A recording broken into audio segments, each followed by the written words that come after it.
Salut à tous, on se retrouve ce soir pour parler du Paris Saint-Germain. On va parler de ce match de Ligue des Champions du PSG, du côté du RB Leipzig. Donc c'était la quatrième journée, donc un match très très important. Et on peut voir le score final de partout. Donc Nkunku, Szoboszlai à la 90e minute côté allemand. Et Wijnaldum un doublé du côté du Paris Saint-Germain. Donc je suis un petit peu mitigé les gars avec ce résultat du match nul.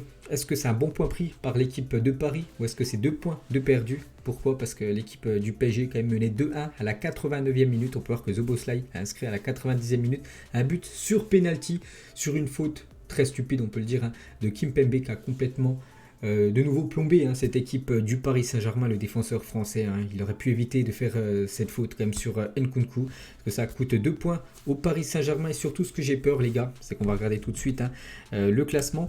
Ce que j'ai peur, c'est qu'avec la victoire de Manchester City dans l'autre groupe, un 4-1 contre l'équipe de Bruges, donc maintenant City 9 points, l'équipe du Paris Saint-Germain 8 points. Donc pour moi, le PSG va quand même se qualifier, bien sûr, pour les huitièmes de finale de la Ligue des Champions. Mais prochain match du Paris Saint-Germain, c'est un déplacement du côté de Manchester City à l'extérieur. Et là, ça va être très très compliqué. Donc il va falloir absolument s'imposer du côté de City. Donc bon, c'est pas mission impossible. Bien sûr, le Paris Saint-Germain peut battre n'importe qui. Mais ça va être compliqué. Et bien sûr, il y aurait victoire. Il y aurait victoire ce soir, il n'y aurait pas eu ce penalty stupide fait par Kimpembe. Donc le Paris Saint-Germain aurait été devant l'équipe de City avant ce match crucial dans 2 semaines. Même un match nul aurait été suffisant pour le PSG du côté de l'Angleterre pour terminer en tête. Parce que bien sûr, quand tu termines premier en huitième de finale, donc déjà tu joues le match retour à domicile. Et surtout, tu rencontres un deuxième d'un groupe, parce que là, si le PSG termine deuxième, ça va être du très très lourd en huitième de finale. Ça peut être l'équipe du Bayern, qu'il va falloir absolument éviter. L'équipe du Real, l'équipe de l'Ajax, qui produit du très beau football. Voilà, tous ces premiers, les gars, qui sont très très bons. Donc dommage, c'est vrai que voilà, je l'ai encore en travers la gorge, quand même, ce penalty de Kimpembe. Donc on va parler bien sûr du match. Donc là, voilà, un petit coup d'œil au classement, bien sûr. Donc, pour parler du match, donc encore un match. Petit un brouillon du Paris Saint-Germain, les gars. Donc l'équipe du RB Leipzig, j'en ai parlé à midi. Une déclaration de l'entraîneur, il a dit qu'on va pas changer grand-chose par rapport au match aller. N'oubliez pas que le PSG s'est imposé 3-2 au match aller, mais vraiment dans la difficulté. Cette équipe de Leipzig aurait mérité mieux lors du match aller. Donc ce soir, on les a quand même accrochés à cette équipe du PSG. Ils ont mis une grosse pression. Ce qu'ils ont fait au match aller, ils l'ont fait quasiment tout le match ce soir contre cette équipe de Paris. Ils obtiennent un point. Et comme d'habitude, les gars, Pochettino pointé du doigt. Juste avant, là, j'étais sur Twitter, il y en a beaucoup qui demandent Pochettino out. Donc en gros, Pochettino, il faut le virer, il faut changer, parce que c'est vrai qu'on voulait un match référence du Paris Saint-Germain, c'est pas ce soir, les gars. Le PSG a encore énormément souffert. J'ai l'impression que le PSG, c'est plus une équipe vraiment qui contrôle le jeu, qui contrôle le match. C'est une équipe maintenant qui joue en contre-attaque. Voilà, tout simplement, c'est une équipe qui se fait dominer et qui arrive à se créer comme de belles occasions. On l'a preuve ce soir. Mais c'est l'équipe maintenant qui joue en contre-attaque. On a très rarement vu le PSG, les gars, avoir si peu la possession en Ligue des Champions, même en Ligue 1. Le PSG est quand même dominé souvent en Ligue 1. Donc c'est incroyable, les gars. Donc après, c'est quand même la patte Pochettino. C'est pour ça qu'il va falloir faire quelque chose. Parce que, ok, les résultats sont là, malgré que c'est un match nul. Bon, voilà, le PSG, on va dire, ils sont bien partis quand même pour se qualifier pour la suite de la Ligue des Champions. Ils sont premiers de Ligue 1. Mais dans le jeu, c'est triste. Parce que là, c'est quand même le RB Leipzig, les gars. Si c'est le Bayern en face, si c'est le Real Madrid, ou même si c'est, je sais pas, l'Ajax, les gars. L'Ajax, ça joue très très bien. Le PSG, les gars, se fera sortir dès les matchs élimination directe. Donc attention, il faut absolument changer quelque chose. Il faut que Pochettino il mette sa patte, il faut qu'il fasse un schéma de jeu. Parce que là, c'est le nain total, les gars. J'ai l'impression que c'est José Mourinho en 2010 avec l'équipe de l'Inter. C'est vraiment, on met le bus et on essaie de jouer en contre-attaque. Voilà, c'est ce que le PSG me donne l'impression quand je les vois actuellement, même lors des derniers matchs. Donc ça fait peur quand même, ça fait peur. Donc il y a eu des occasions côté RB Leipzig, il y a eu des occasions côté Paris Saint-Germain. Pour regarder vite fait bien sûr les stats du match. Donc possession de balle, voilà, donc kiff. Donc les tirs, 17 tirs pour le RB Leipzig, 7 seulement pour le PSG. Donc 4 tirs cadrés comme pour Paris, 2 buts. Donc on va dire c'est plutôt correct niveau efficacité. Et Leipzig, 5 tirs, 2 buts. Donc voilà, ça aurait pu tourner. Une victoire du RB Leipzig, ça aurait pu tourner une victoire du Paris Saint-Germain, ça aurait pas eu cette faute stupide de Kimpembe, ça aurait pu aussi être un match nul. Donc c'est un match nul ce soir. Donc ça arrange pas trop les affaires aussi du RB Leipzig, je crois qu'il est bon dernier actuellement. Eux, je crois que c'est quasiment sûr, ils sont éliminés. Mais pour le PSG, les gars, voilà, c'est 2 points de perdu, les gars, ça va coûter beaucoup. Et surtout, voilà, ça sent comme la deuxième place. Bref, on verra lors du match contre City. Donc on va noter les gars ce 11. Voilà ce 11 de Pochettino. Donc c'est une compo en 4-3-3 bien sûr. Et on commence bien sûr avec Donnarumma. Donc voilà, ce soir, comment dire, Pochettino a préféré Donnarumma à Keylor Navas. Et donc Donnarumma les gars, je lui ai mis une note de 6 les gars, match satisfaisant de la part de Donnarumma. J'aurais mis 7 les gars si, comment dire, s'il n'y aurait pas eu ce penalty. Bon, il aurait arrêté les gars le penalty à la fin, il aurait eu 8 voire 9 hein, bien sûr, s'il aurait arrêté 2 penalty. Je lui mets 6 les gars, vu que le PSG s'est fait accrocher en fin de match. Donc n'oubliez pas quand même qu'il a arrêté un penalty en début, de match. Bon, le but, il peut quasiment rien, bien sûr, Donnarumma. Donc voilà, c'est quand même un match correct. Hein. C'est quand même la moyenne, c'est quand même une note de 6, hein, malgré que le Paris Saint-Germain ne s'est pas imposé. Donc voilà, bon match quand même en gros hein, pour Donnarumma. Nuno Mendes, les gars, la même chose. Hein. Une note de 6 pour Nuno Mendes. Bon, il a perdu des ballons, hein, c'est vrai qu'après, il faut pas oublier qu'il est très très jeune encore. Je crois qu'il a seulement 19 ans. Mais voilà, dans le futur, les gars, c'est vraiment, je pense, une pièce maîtresse hein, de la défense du PSG, bien sûr, Nuno Mendes. Et pour ce match ce soir, pour moi, c'est un match satisfaisant. Il a fait son match, hein, Nuno Mendes. C'est vrai qu'il y avait beaucoup de monde quand même du côté du RB Leipzig, des fois en attaque. Et il a répondu présent. Donc, il a apporté aussi offensivement Nuno Mendes. Donc, une note de 6, hein, match correct de sa part. On passe à Kimpembe. Donc là, ouais, bien sûr, Kimpembe, là, ben, c'est la chute. Hein. Donc, il n'y aurait pas eu cette faute stupide, les gars. Il aurait obtenu une note de 6. Et bien sûr, hein, ça coûte 2 points Paris Saint-Germain. Il fait cette faute sur Nkunku, en plus son copain, parce que les deux sont copains. Une faute qu'il ne doit pas faire, hein, bien sûr, il va revoir cette action à la télé, il va se dire pourquoi j'ai fait ça. Voilà, ça coûte penalty. Mais c'est complètement stupide hein, quand même ce qu'a fait Kimpembe, les gars. Donc j'ai mis une note de 3, ça a plombé complètement le match, hein, ça a plombé le résultat du Paris Saint-Germain, ça coûte 2 points au PSG, ça coûte certainement la première place, donc un mauvais match hein, de sa part, puis voilà les gars, pour Kimpembe, hein, je peux pas lui mettre plus, hein, c'est impossible.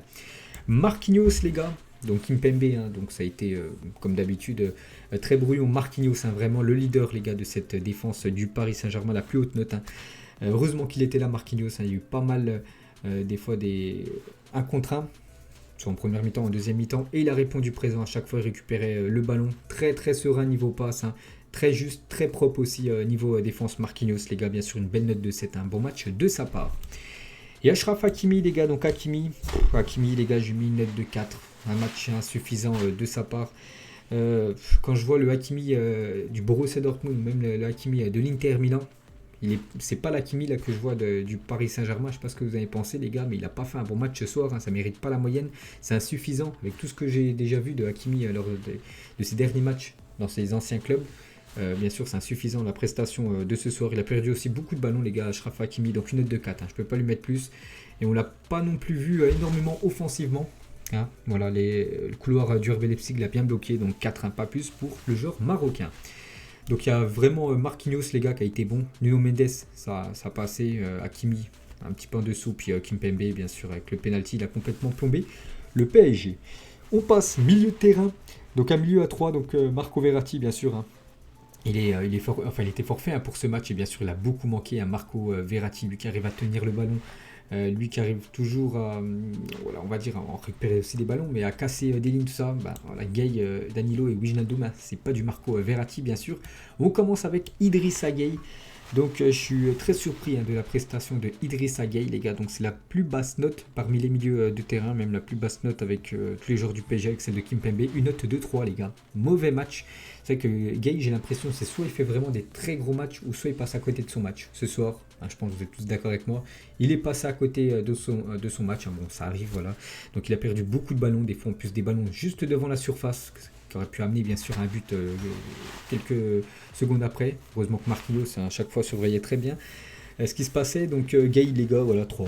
Très peu influent. En plus ils ont dit tout à l'heure à la télé, j'ai écouté que c'était le joueur je crois, qui avait touché le moins de ballons en première mi-temps. Il avait dû toucher je sais pas, une vingtaine de ballons et il avait perdu quasiment 12-13 ballons. Donc voilà, un match catastrophique hein, de Idrissa Gueye, 3, pas plus. On passe à Danilo les gars. Donc Danilo, une note de 4, 1 point au-dessus de Gueye. Donc je peux pas lui mettre la moyenne, hein. C'est lui qui fait la faute sur, je sais plus c'était sur qui en première mi-temps, peut-être Nkunku ou sur le penalty, arrêté par Donnarumma, heureusement. Donc après dans le jeu, un petit peu mieux quand même que Idrissa Gueye, un peu plus vu. Mais bon à cause de ce penalty, heureusement arrêté par Donnarumma, je peux pas lui mettre la moyenne à 4. pour le joueur Danilo. Et Wijnaldum, les gars. Donc Wijnaldum, pareil dans le jeu, les gars, ça n'a pas été ouf. Wijnaldum, ça a été en gros le même match que Danilo. Donc j'aurais mis 4. Mais vu qu'il a inscrit un doublé, il permet à cette équipe du PSG quand même d'avoir mis 2 buts. Donc de prendre au moins 1 point du côté du RB Leipzig. Parce que s'il n'était pas là, les gars, c'était 0 point. Parce que personne n'aurait marqué. Donc bien sûr, je monte sa note, une belle note de 7. Vu qu'il a été quand même décisif avec ses 2 buts. Dans le jeu, très moyen, mais il est décisif. Donc tant mieux pour lui, une note de 7 pour Wijnaldum. On passe en attaque. On va commencer avec Neymar, les gars. Donc Neymar Junior. Donc il a très bien commencé le match, les 5-10 premières minutes. Bon, après ça a été un peu plus compliqué en deuxième mi-temps. Là, plus ça avançait les minutes. Mais on voyait Neymar. Tu voyais à la fin, en plus, à chaque fois qu'il touchait le ballon, il perdait directement le ballon. Il essayait à chaque fois de dribbler, voilà, de tout faire tout seul. Bon, des fois ça passe, mais à la fin de match, là, ça passait pas du tout. Donc pour son match, globalement, les gars, je mets comme une note de 6, les gars. Elle a réussi quand même à poser quelques soucis à cette équipe du RB Leipzig quand le PSG était sous pression, à ressortir des balles. Donc je mets la moyenne quand même à Neymar, une note de 6. On va passer en Aurel Di Maria de l'autre côté. Une note de 5, les gars, pour Aurel Di Maria. Voilà, bon, en gros, il a fait le même match que Neymar. Donc voilà, 5 Aurel Di Maria, donc qui remplace actuellement Léo Messi, bien sûr, qui est forfait. Donc il a un petit peu apporté offensivement. Bon, après, sans plus, peut faire mieux, bien sûr, Aurel Di Maria, donc match moyen de sa part. Et on termine, les gars, avec Kylian Mbappé. Donc Kylian Mbappé, une note de 4, insuffisant Kylian Mbappé. Pourtant, il avait vraiment l'occasion, les gars, de plier ce match pas mal de fois, 3 voire 4 face à face avec Gulaski. Donc à chaque fois, il partait du milieu du terrain quand l'équipe du PSG était complètement en train de se faire dominer. Contre-attaque, je l'ai dit, PSG équipe de contre-attaque. Et tellement qu'il va vite, personne n'arrive à le rattraper. Et à chaque fois, face à face, et à chaque fois, le gardien a pris l'ascendant sur Kylian Mbappé. Même une frappe où il est tout seul devant le gardien, il l'envoie 20 mètres au-dessus. Donc c'est la finition qui a pêché pour Kylian Mbappé. Je ne peux pas lui mettre la moyenne, bien sûr. Il aurait marqué, il aurait eu la moyenne. Donc une note de 4 avec toutes les occasions qu'il a eues. Ce joueur, Kylian Mbappé, les gars, doit marquer. Il doit mettre au moins un but parmi toutes ces occasions. Donc je ne peux pas lui mettre la moyenne, bien sûr. Une note de 4 pour Kylian Mbappé. Donc voilà, les gars, la fin de ce long débrief, bien sûr. Si je devais noter, les gars, Pochettino, voilà, Pochettino qu'on voit en haut là. Voilà, donc je mettrais Pochettino, les gars, ce serait pas ouf. Je mettrais une note, je mettrais 4-3, vu qu'il n'y a aucun fond de jeu. Bon, il a fait des remplaçants quand même très tard dans le match, avec Herrera qui est rentré, Icardi qui est rentré 2 minutes à la fin. Il y a Drexler aussi qui est rentré à la 85e minute. Je pense qu'il aurait pu faire sortir beaucoup de joueurs bien avant. Je pense à Gay, je pense à Danilo. Donc après, bon, c'est Pochettino, c'est toujours très très surprenant. Ces choix. Donc voilà, les gars, j'espère que ça vous a plu, cette vidéo débrief sur ce match de Ligue des Champions. On se retrouve demain vers midi, bien sûr, pour beaucoup d'infos sur ce match et sur tous les autres matchs de LDC de la soirée. Bonne soirée à vous et à demain.